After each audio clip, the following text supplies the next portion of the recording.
बार बार NC के जो MLAs हैं वहाँ पे शोर हंगामा। एक तरफ से उनके सीएम वहाँ हमारे ऑनरेबल मिनिस्टर किरण रिजिजू जी के साथ वहाँ टुलिप गार्डन में फोटो शूट कर रहे हैं और एमएलएज यहाँ पे शोर हंगामा जस्ट एक मैसेज कश्मीर में देने के लिए कि हम बड़े लायल हैं, वफादार हैं आप सब। लास्ट के जो 3 दिन थे इसमें बड़े इंपॉर्टेंट रेजोल्यूशंस थे, प्राइवेट मेंबर्स बिल थे जिनको यहाँ पे डिस्कस करना था।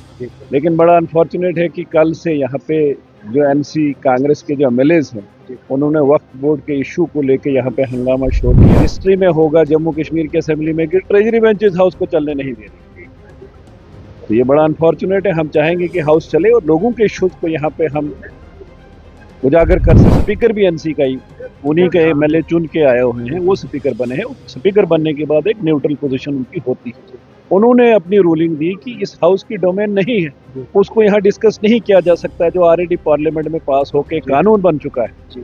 लेकिन ये एक हमदर्दी जताने के लिए कि नहीं जी हम शायद कितने वफादार, यहाँ क्या शो करना चाहते हैं। पीडीपी वाले कुछ अलग से अपना राग अलापते हैं, वहाँ से एनसी वाले कुछ अलग से। हम चाहते हैं कि हाउस चले और लोगों के जो जेन्युइन इश्यूज हैं उनको रेज किया जाए यहाँ पे और सरकार को जवाबदेह बनाया जाए। सरकार जवाब दे कि इन्होंने 6 महीने में जो इनका मैनिफेस्टो था, जो इनकी कमिटमेंट थी, उस पे इन्होंने क्या किया। उस टाइम के बाद फिर से असेंबली सेशन जो है वो स्टार्ट हुआ।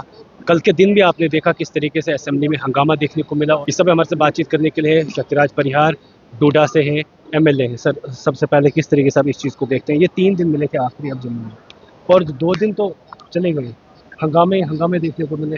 अभी तो ये 5 मिनट भी असेंबली नहीं चली, इसके बारे में ये लास्ट के जो 3 दिन थे इसमें बड़े इंपॉर्टेंट रेजोल्यूशंस थे, प्राइवेट मेंबर्स बिल थे जिनको यहाँ पे डिस्कस करना था। लेकिन बड़ा अनफॉर्चुनेट है कि कल से यहाँ पे जो एनसी कांग्रेस के जो एमएलएज हैं उन्होंने वक्फ बोर्ड के इशू को लेकर यहाँ पे हंगामा शोर किया है और उस पर स्पीकर की रूलिंग भी उन्होंने वही कहा कि जो पार्लियामेंट में जो पास होने के बाद वो प्रेसिडेंट ऑफ इंडिया की स्टेप भी उस पर लग गई है, वो कानून बन गया है। और साथ में सुप्रीम कोर्ट में चैलेंज भी हुआ है कि जो भी अगर सबजुडिस कोई इशू है, कोई ऐसा है, तो उसको यहाँ पे इस हाउस की डोमेन नहीं बनती है कि हम उसको यहाँ पे डिस्कस कर सकें। लेकिन उसके बावजूद भी बार बार एनसी के जो एमएलएज हैं वहाँ पे शोर हंगामा। एक तरफ से उनके सीएम वहाँ हमारे ऑनरेबल मिनिस्टर किरण रिजिजू जी के साथ वहाँ टुलिप गार्डन में फोटो शूट कर रहे हैं और एमएलएज यहाँ पे शोर हंगामा जस्ट एक मैसेज कश्मीर में देने के लिए कि हम बड़े लायल हैं, वफादार हैं आप सबके। मेरी स्पीकर साहब से ये गुजारिश होगी, अंदर बात करना बड़ा मुश्किल हो जाता है, शोर हंगामा रहता है, कि ऐसे एमएलएज को मार्शल आउट किया जाए ताकि हम लोग वहाँ लोगों के जो जेन्युइन इश्यूज हैं उन इश्यूज को यहाँ पे रेज कर सकें और सरकार को जवाबदेह बनाएं कि वो उनको एड्रेस कर सके। ये सरकार पिछले 6 महीनों में विफल हुई है लोगों के इशूज को एड्रेस करने में।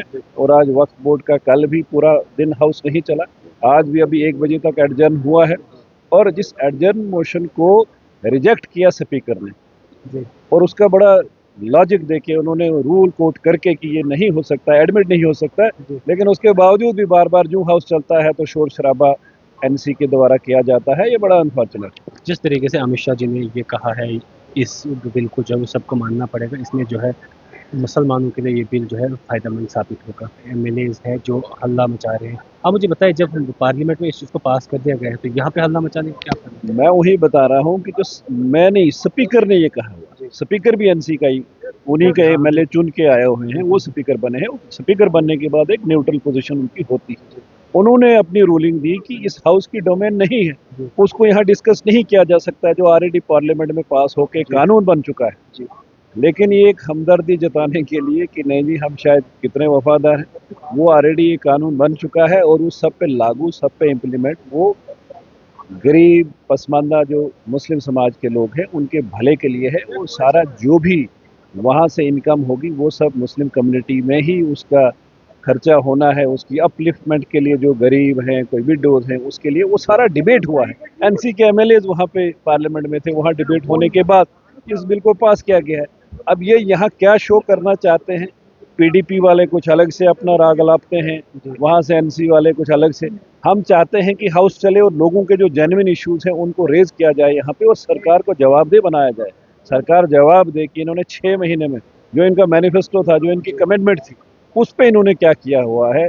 लेकिन उससे बचने के लिए ये फर्स्ट टाइम होगा, मेरा भी दूसरा टेन्योर है एज ए एमएलए यहाँ पे, ये फर्स्ट टाइम होगा कि ट्रेजरी बेंचेस के ही एमएलएज हाउस को चलने नहीं दे रहे। मेरा सवाल भी यही था, अगर हम जो बिल पार्लियामेंट में पास हो चुका है उस बिल को यहाँ डिस्कस करें, उससे बेहतर है कि यहाँ पर लोगों के मुद्दों को लाएं, जो लोग हम भी भाजपा के विधायक वही चाहते हैं कि यहाँ पे अगर एक बार स्पीकर ने रूलिंग दी है कि वो यहाँ इस हाउस की डोमेन नहीं है, उसको यहाँ डिस्कस नहीं किया जा सकता है, जो ऑलरेडी ये कानून बन चुका है और वो सुप्रीम कोर्ट में सब जुडिस भी हुआ है, तो उसके बावजूद भी बार बार फिर से शोर हंगामा करना, हमारी स्पीकर साहब से ये गुजारिश होगी कि अंदर शोर शराबे में बात नहीं हो पाती है, ऐसे एमएलए को मार्शल आउट किया जाए और हाउस को चलने दिया जाए ताकि हम लोगों के जो जेन्युइन इश्यूज हैं उनको यहाँ पे उठा सकें। डोडा के इश्यूज हैं जितने भी हैं उनको आप उजागर करते हैं यहाँ पे।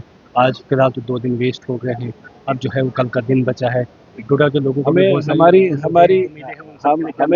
देखिए, हाउस चलेगा, ये ट्रेजरी बेंचेस की जिम्मेवारी होती है कि हाउस स्मूथली चले। अपोजिशन शोर शराबा करती है, लेकिन जैसे मैंने पहले कहा कि ये फर्स्ट टाइम हिस्ट्री में होगा जम्मू कश्मीर की असेंबली में कि ट्रेजरी बेंचेस हाउस को चलने नहीं दे रही, तो ये बड़ा अनफॉर्चुनेट है। हम चाहेंगे कि हाउस चले और लोगों के इश्यूज को यहाँ पे हम उजागर कर सकें और सरकार को जवाब दे करें कि यहाँ पे जो उनकी कमिटमेंट है, जो उन्होंने अपने मैनिफेस्टो में इलेक्शन में जो कहा है उसको पूरा करें और लोगों के इश्यूज को रिजॉल्व करें। बहुत बहुत शुक्रिया।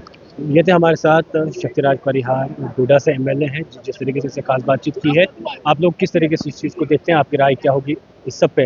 आप अपनी राय भी हमारे कमेंट सेक्शन में ज़रूर रखिएगा, आपकी राय हमारे लिए बहुत ही अहमियत रखती है। फिलहाल के लिए इतना ही, दीजिए इजाज़त।